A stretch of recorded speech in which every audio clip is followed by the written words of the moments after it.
நம்ம சேனலை சப்ஸ்கிரைப் பண்ணாதவங்க சப்ஸ்கிரைப் பண்ணுங்கள். கூடவே பெல் ஐக்கானை கிளிக் பண்ணிங்கன்னா நாங்கள் அப்லோட் பண்ணுற வீடியோவை நீங்கள் உடனுக்குடன் பார்க்கலாம்.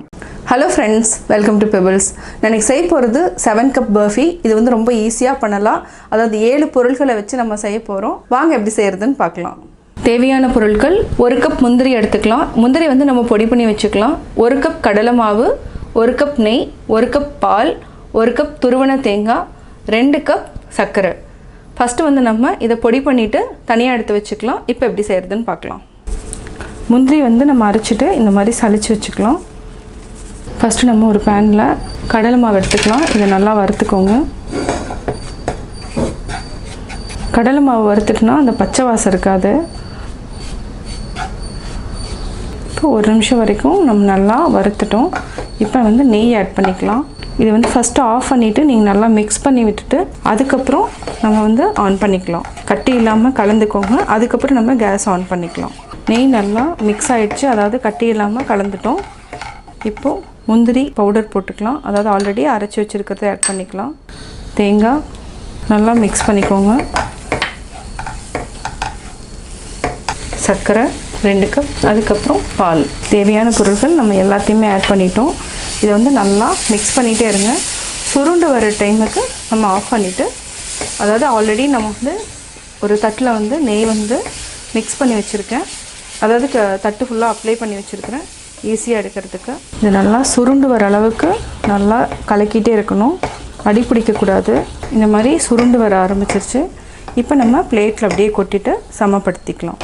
இதுக்கு வந்து நம்ம கொஞ்சமாக ஏலக்காய் தூள் மிக்ஸ் பண்ணிக்கலாம் வாசனைக்கு.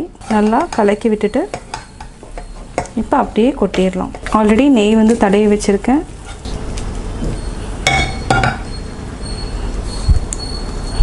லைட்டாக கீ அப்ளை பண்ணிவிட்டு அப்படியே இதுலேயே இது பண்ணிக்கலாம்.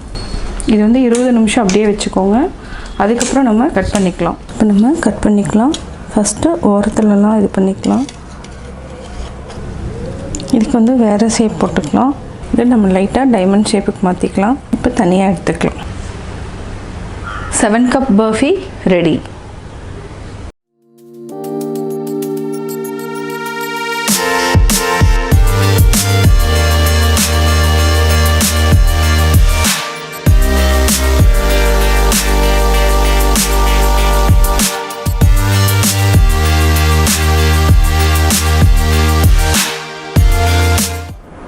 Hello friends, welcome to pebbles. நான் இன்றைக்கி செய்ய போகிறது பேசன் பேடா. பேசனுங்கிறது வேறு எதுவும் இல்லை, கடலை மாவு தான். நம்ம வந்து கொஞ்சமாக, அதாவது கோகோனட் எடுத்துக்கலாம், டெசிகேட்டட் கோகோனட். அப்படி வந்து நம்ம வாங்கலைன்னா நம்ம நார்மலாக துருவன தேங்காயை வந்து நல்லா ட்ரையாக வறுத்துட்டு அதுக்கப்புறம் ஆட் பண்ணிக்கலாம். அதாவது பால் கூட ஆட் பண்ணிவிட்டு கீ விட்டு நம்ம பேசன் வந்து, அதாவது கடலை மாவு நல்லா வறுத்துட்டு ஆட் பண்ணி செய்ய போகிறோம். இது ரொம்ப ஈஸியாகவும் செய்யலாம். இது வந்து குழந்தைங்க பெரியவங்க எல்லாத்துக்குமே ரொம்ப பிடிக்கும் இந்த பேடா. இப்போ எப்படி செய்கிறதுன்னு பார்க்கலாம். பேசன் பேடா செய்கிறதுக்கு தேவையான பொருட்கள்: நம்ம கடலை மாவு 100 கிராம் எடுத்துக்கலாம். 125 கிராம் சர்க்கரை, 75 கிராம் தேங்காய் பவுடர். அதாவது தேங்காய் இருந்தாலும் நம்ம எடுத்துக்கலாம். இது வந்து கடையிலேயே கிடைக்கும். டெசிகேட்டட் கோகோனட்டுன்னு கேட்டிங்கனாவே தருவாங்க. இதுக்கு 100 ml பால் எடுத்துக்கலாம். ஏலக்காய், இது வந்து நான் ஆல்ரெடி வந்து பொடி பண்ணி வச்சுருக்கிறேன். நீங்கள் இது மாதிரி பொடி பண்ணலைன்னா ஒரு 6 ஏலக்காயை, அதாவது சீடை மட்டும் எடுத்து நல்லா தட்டி வச்சுக்கலாம். இதுக்கு நம்ம கீ ஆட் பண்ணி தான் செய்ய போகிறோம். இப்போ எப்படி செய்கிறதுன்னு பார்க்கலாம். நம்ம ஃபஸ்ட்டு 1 டேபிள் ஸ்பூன் அளவுக்கு நெய் விட்டுட்டு தேங்காயை வறுத்து தனியாக எடுத்து வச்சுக்கலாம். சிம்மில் வச்சுட்டு நல்லா வறுத்துக்கலாம். இது வந்து ரொம்ப நேரம் வறுக்க வேண்டியதில்லை, ஒரு 30 செகண்ட்ஸ் வரைக்கும் வறுத்தாலே போதும்.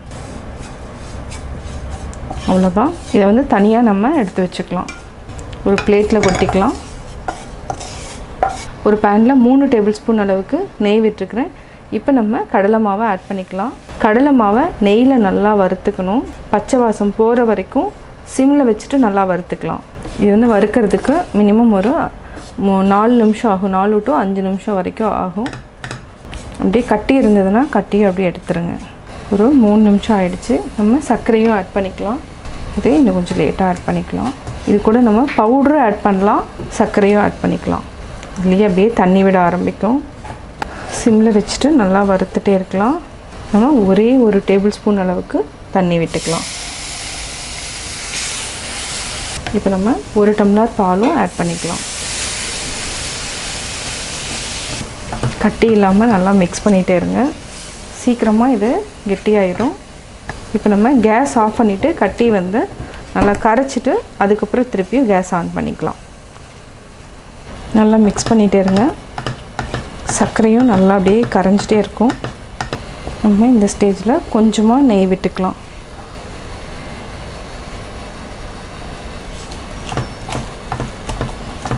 நல்லா மிக்ஸ் பண்ணிக்கோங்க. நல்லா மிக்ஸ் பண்ணிட்டோம். இப்போ நம்ம ஆல்ரெடி வறுத்து வச்சுருக்கிற தேங்காயும் ஆட் பண்ணிக்கலாம்.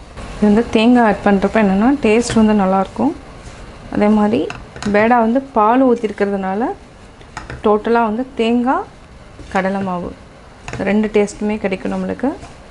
நல்லா மிக்ஸ் பண்ணி விட்டணும். அதுக்கப்புறம் நம்ம உருண்டை பிடிச்சிக்கலாம். இப்போ ரெடி ஆயிடுச்சு. இது ரொம்ப நேரம் வந்து அடுப்பில் வைக்கணும்னு அவசியம் இல்லை. இந்த அளவுக்கு இருந்தாலே போதும்.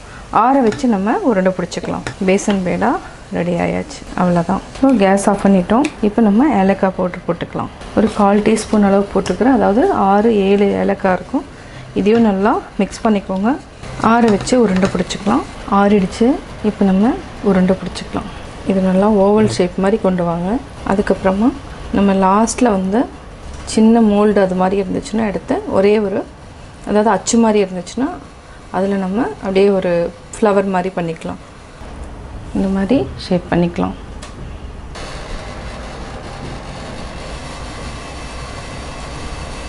ஃபஸ்ட்டு கிராக் இல்லாமல் அப்படியே உருண்டை பிடிச்சிக்கோங்க. அதுக்கப்புறம் ஓவல் ஷேப். அதுக்கப்புறம் நம்ம அப்படியே ப்ரெஸ் பண்ணிக்கலாம். இதே மாதிரியே எல்லாத்தையுமே பிடிச்சிக்கலாம். பெருசாக வேணாலும் நம்ம பேடா பண்ணிக்கலாம். நான் வந்து சின்ன சின்னதாக பண்ணியிருக்கேன். நீங்கள் வேணும்னா டெக்கரேஷனுக்கு வந்து கொஞ்சமாக நம்ம பிஸ்தா வச்சுக்கலாம். இது வந்து நம்ம ஆப்ஷனல் தான். சுவையான பேசன் பேடா ரெடி. நான் பேசன் பேடா எப்படி செஞ்சேங்கிறத பார்த்தீங்க. கட்டாயம் உங்களுக்கு இந்த வீடியோ பிடிச்சிருக்கும். இந்த வீடியோ பிடிச்சதுன்னா லைக் பண்ணுங்கள், ஷேர் பண்ணுங்கள், கமெண்ட் பண்ணுங்கள். மறக்காமல் பெபிள்ஸ் தமிழ் சேனலையும் கோபி சுதா சேனலையும் சப்ஸ்கிரைப் பண்ணுங்கள்.